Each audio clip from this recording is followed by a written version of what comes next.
Hello, in this video I want to show you how to take a full page long scrollable screenshot on INFINIX Zero Ultra.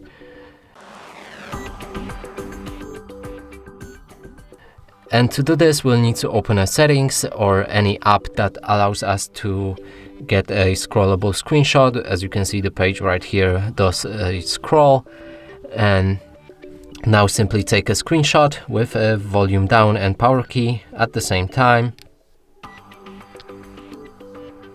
We can also go with a 3-finger slide, then click on this icon right below the screenshot and wait till all page is loaded. Click on done, and now you just made a screenshot of a full settings page. And that's it for this video. Hope you like it. Please consider subscribing to our channel, leave a like and a comment below.